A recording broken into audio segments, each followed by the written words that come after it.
Welcome to episode 8 of the second season of E Says, P Says, your bi-weekly dose of Black love. My name is Ellyn, the E. My name is Paul, the P. For those of you tuning in for the very first time, we decided to start this podcast to celebrate a milestone in our relationship. 35 years of wedded bliss, and as of 2025, it is 36 years. Yay us. Each week we'll share a part of our relationship or some funny activity to share our thoughts with you so you can see what has brought us this far and will take us even further. Before we get into today's episode, let's start with a moment of gratitude. I am grateful for life and being able to see another beautiful day. And Ellyn, what are you grateful for? I'm grateful that we are finally recording this episode and that we made it through another Thanksgiving and we're headed to Christmas and New Year's, which I'm looking forward to. Amen. And before you respond, I would like to send our prayers and thoughts to those affected in Jamaica by Hurricane Melissa. Yeah, that's still going on. Though you don't have a specific place to donate, if you feel so moved, please reach out to your local church and Red Cross, United Way, or if you know someone personally touched by the hurricane in Jamaica, please reach out to them. So in our last episode, we discussed what marriage is and means to us and others. Our next episode was to be where we discussed our previous year and our goals for the coming year when it comes to the podcast and life. Unfortunately, life, and the mister ended up dealing with some unexpected health issues. If you missed the marriage episode, please take a listen. And if you're a newbie, welcome. And please subscribe so you can catch up and listen to all of the episodes. So this week, we discuss where we've been. We've missed you guys. How have you been? Well, we have been on a whirlwind of many, many things. We started this year with such hope. We attended the wedding of a friend's mom, which we were looking forward to because we were there through the love and loss of her first husband. And it is always great to see love blossom again. During the following weekend after the wedding, because of the crazy weather, Paul and I became ill. I thought it was just a cold or allergies.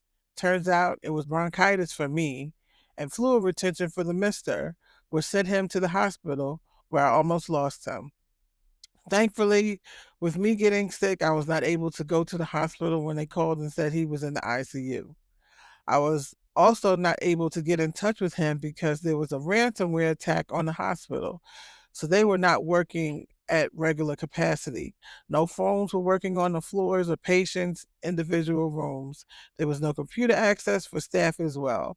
So I did not find out till that Monday how serious Paul's condition was. And I am sure, had I seen him, I would have crashed out, as the young people say, and ended up sharing space in the mental health wing because seeing him would have triggered memories of my aunt with tubes and breathing machines surrounding her body before she passed away. Fortunately, thanks to the quick thinking of a wonderful pulmonologist, they were able to drain the fluid and save his life. So the mister is still here and healing, but surely, thankfully, slowly but surely, thankfully, and getting on my nerves. So that means he is definitely getting back to himself. I wish I could say that was all. However, as we seem to be rounding the bend to get back on track, we were excited for the season of mocks, which starts with the celebration of my birthday in March, our anniversary in April, William and Paul's birthdays in May, and Ryan and his wife Cindy's birthdays in June.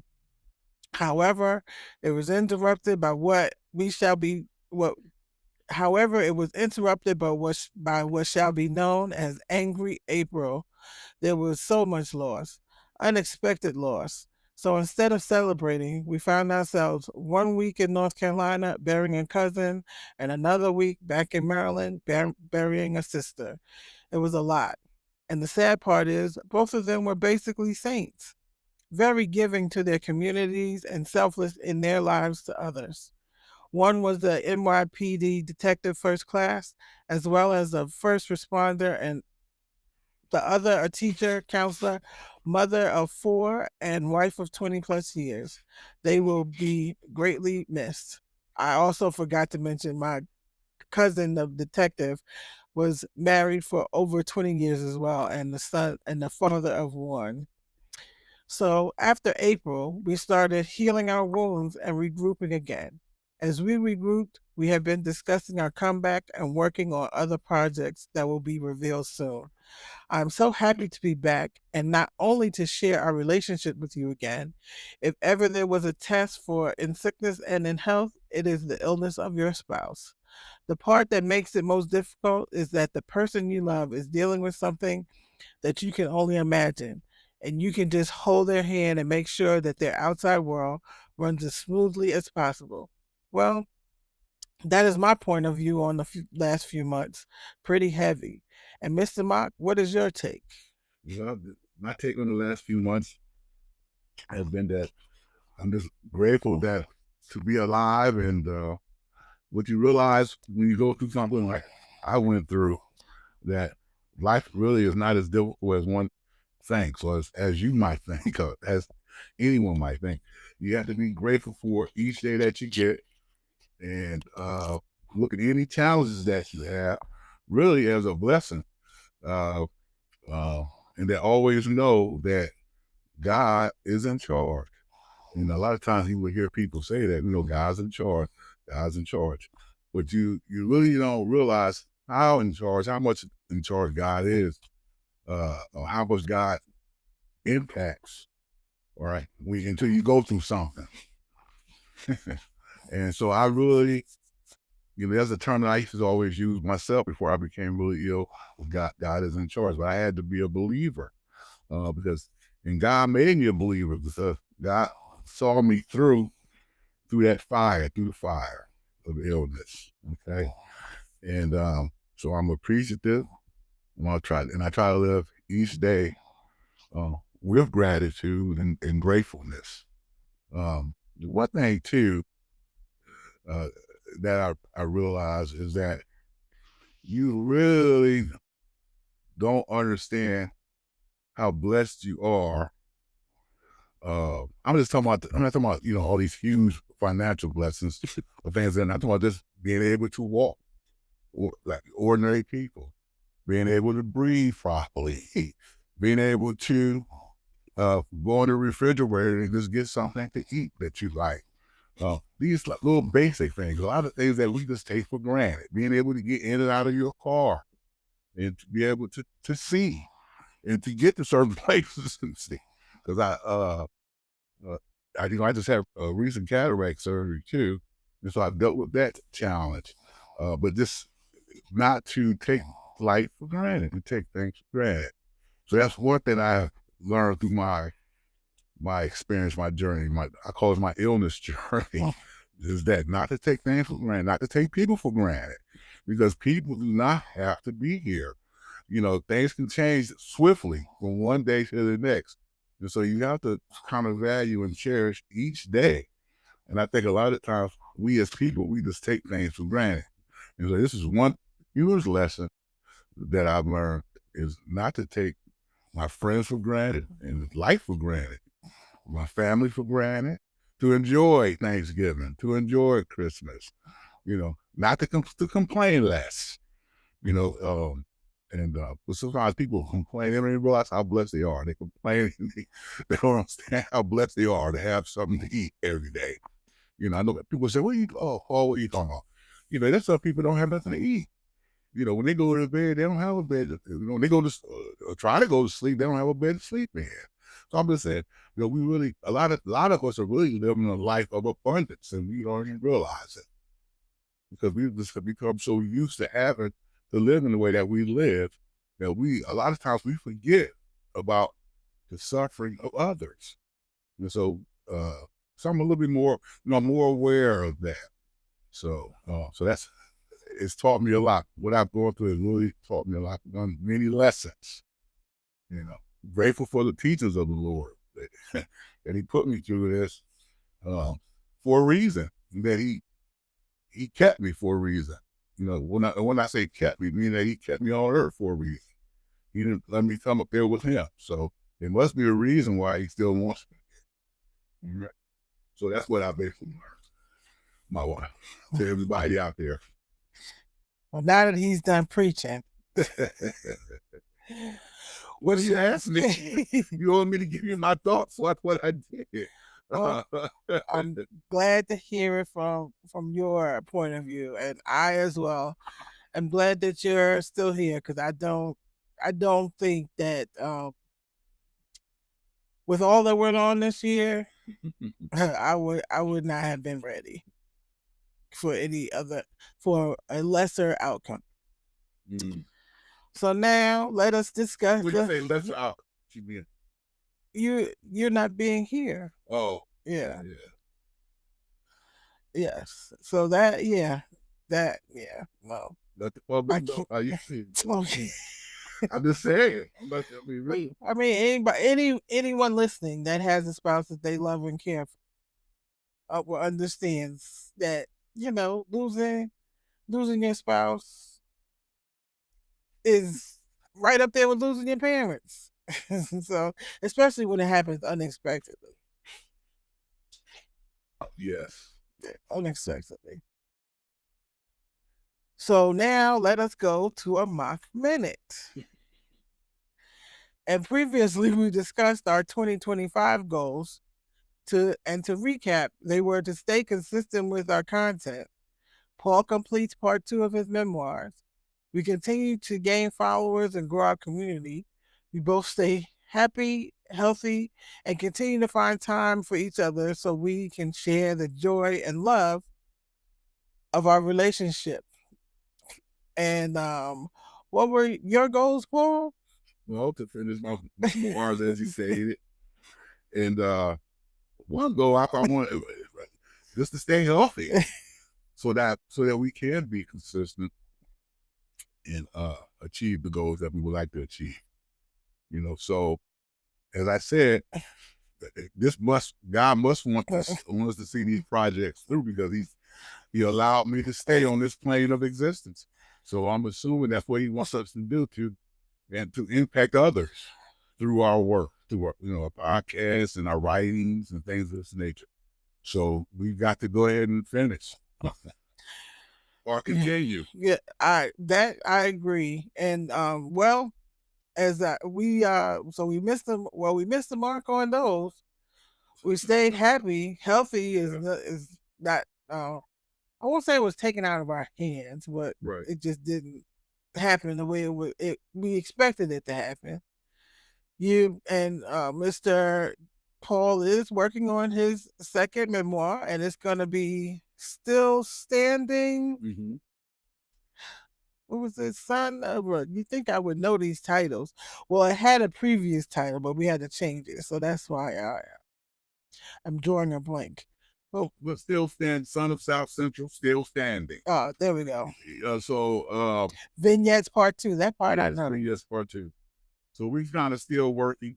It's not that she's making. She didn't forget. We're still basically a working title. Yeah. But when we do our next podcast, we'll have it. We'll probably, because we work these things through, we talk these things through as a team. So it's not just Paul or Ellyn. We work together on the works that we're doing, whether it be our podcast or any type of writings.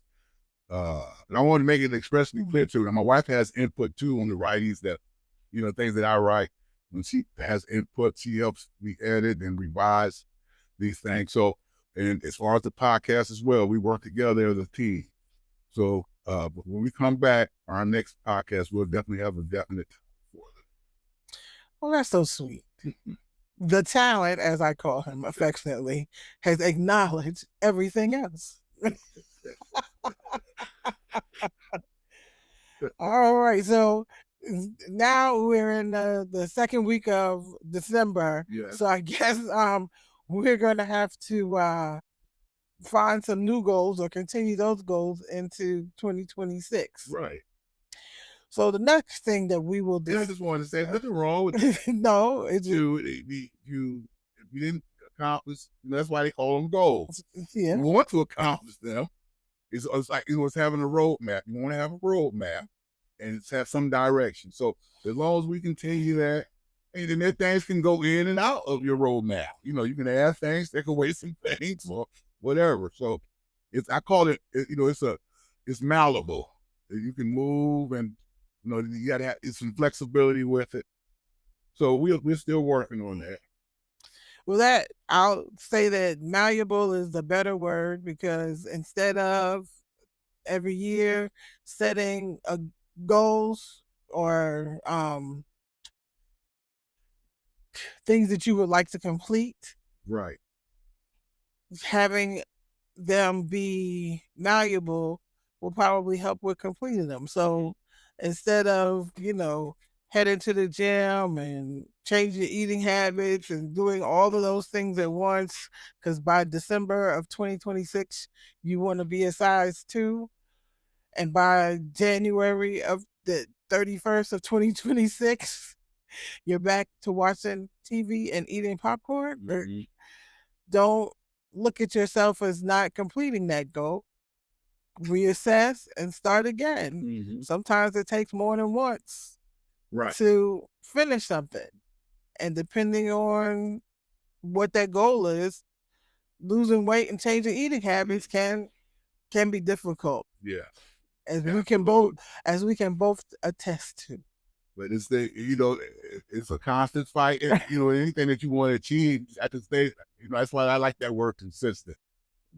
Having consistency. You try to, that's the goal, be consistent. Because at least if you're being consistent, you're working towards it. And that's why my wife gets on me sometimes about, when we plan certain things, when we plan to do certain work or whatever, it is important to be consistent. But I have my process in the way I do things too. And that can be I know it can be frustrating I understand. And I think that part is consistent.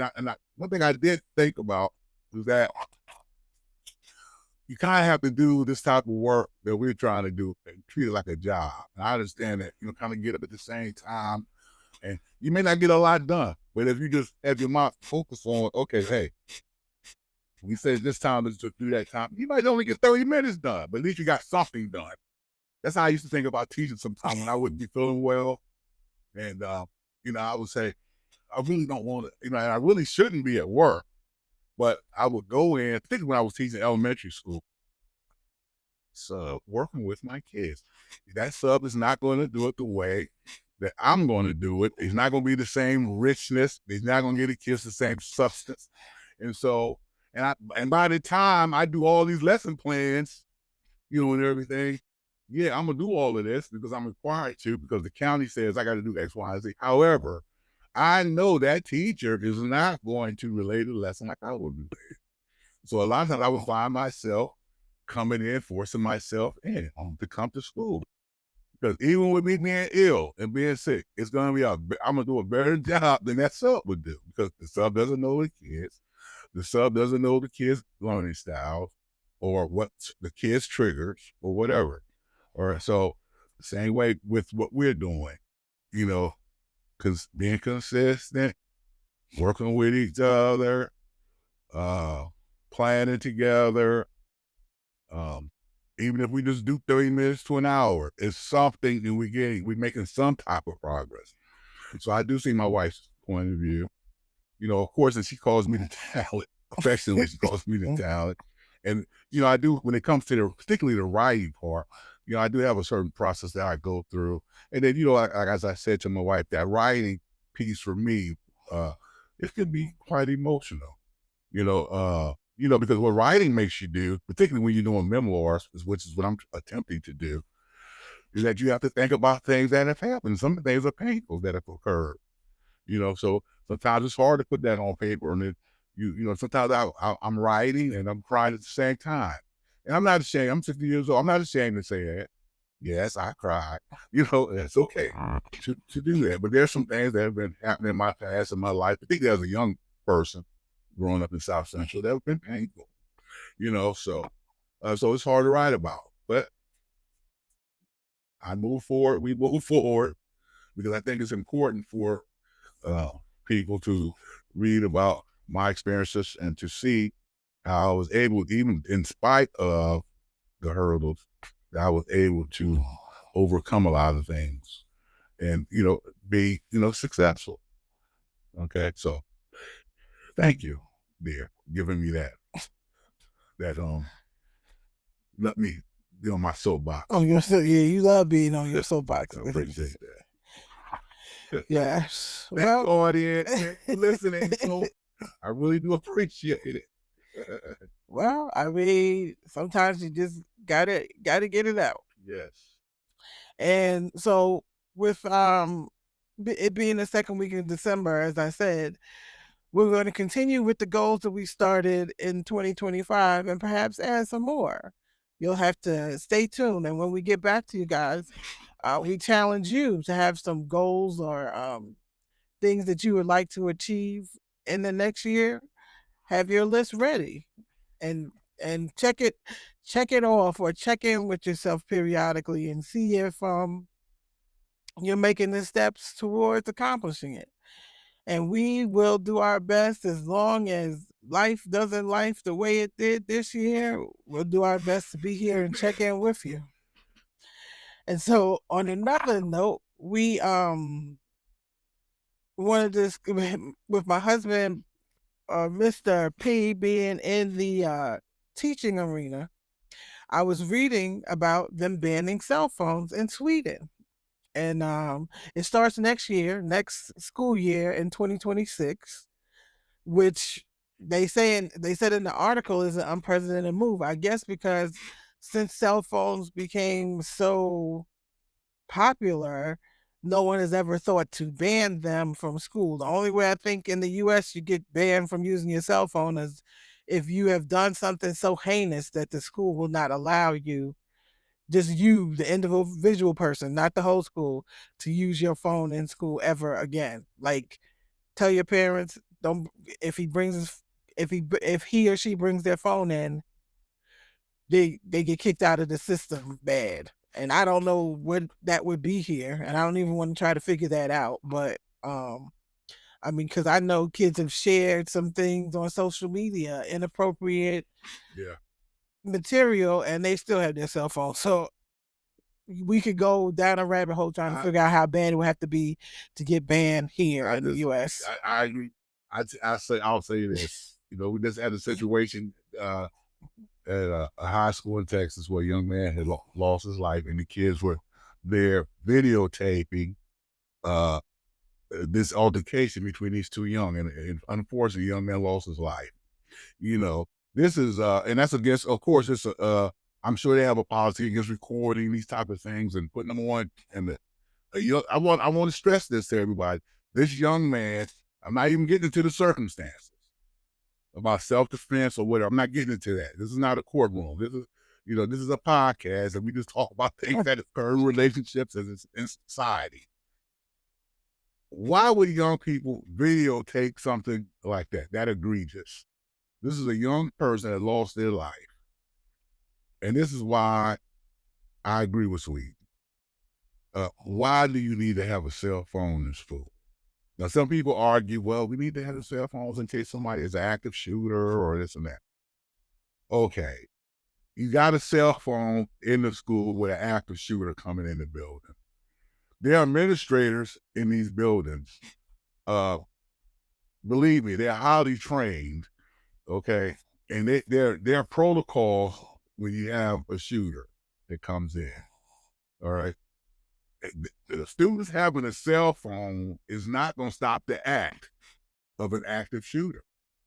And it could make it worse for your particular person, right, if that is the case, because they're so, A, your child is scared.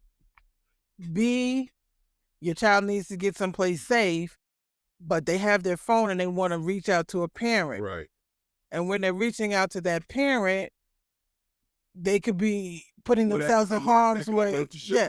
Yes. You on the phone speaking. Yes. And that could let the shooter know where you are, where people are. And so it's just a situation where even with the not. I didn't mean to cut you Oh, off. go ahead. With the when there's an altercation in schools, these kids, they have the phones, and some of them are recording. I don't want to generalize, but there are many kids who do use those cell phones, and they're recording them, and they're recording these incidents. It's like it's already a situation where somebody is weaponizing the phone. They're using it as a weapon and putting it on then they put it on these sites or whatever, or Facebook or whatever. The situation already escalated because there was a fight, and it's going to be re-escalated where it's never going to end because now you got this on the social media side. This is a problem. And that when you said that made me so sad because no longer is it your first response to call the police, the fire department, or an ambulance. You're picking up your phone to record. Right. And when you're in that moment, you're not trying to make sure that whatever is happening, those people are safe. Now, I'm not saying, and I'm not saying calling EMT, the fire department, or the police is going to make that probable. Right. But at least if somebody that can make the people safe is on the way, you're safe, and possibly the young man that lost his life may not have if instead of recording, somebody dialed 911. Right. And then when it goes to you with the active shooter, our parents, I mean, we've reached the stage where our children are no longer in the elementary through high school years. However, understand that when certain events happen, a lot of these school systems shut the mobile systems down so the kids can't call out. Right. Or if the police are called and are dealing with the situation, they jam the signals so that because they don't know what types of access or whether bombs are involved or things could be ignited.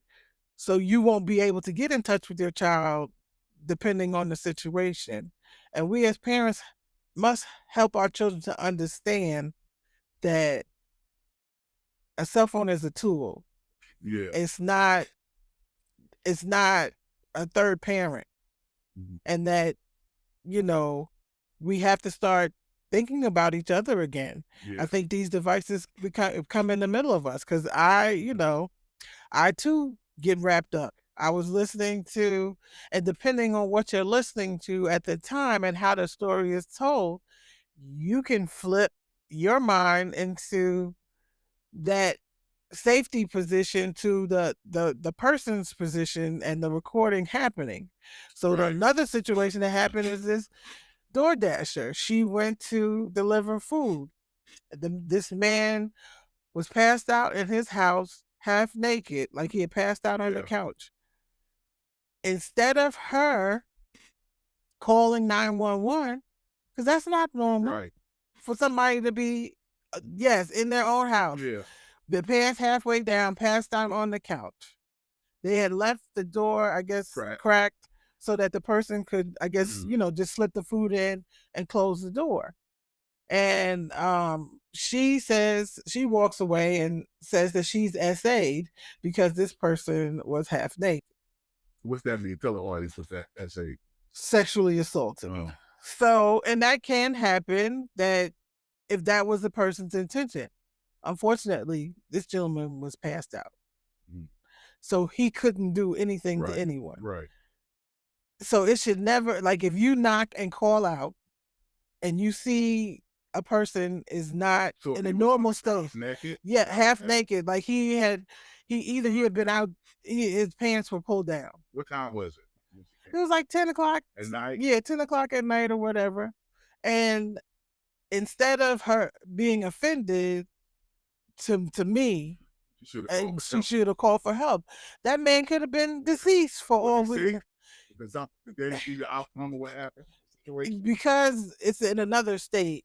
Right. What happened was she contacted DoorDash, and DoorDash's process is to lock down both accounts. Okay. The person, the DoorDasher, and the orderer. So they did that. So she was on TikTok and she was upset because they locked down her account and she didn't know why. So it took her some time to find out, and they told her when anything happens, we lock down both accounts. So this man didn't even know this was going on. Right. This man didn't find out any of this was going on until. Okay, we're going to go to our disclaimer. So I just want everybody to realize we are not therapists. We're just hoping to help others through our crazy love story. Shout out to everyone who took a few moments out of their day to listen. We hope that everything or anything you heard was helpful. And is there someone or some cause in your life that has gone beyond expectations or given more than expected?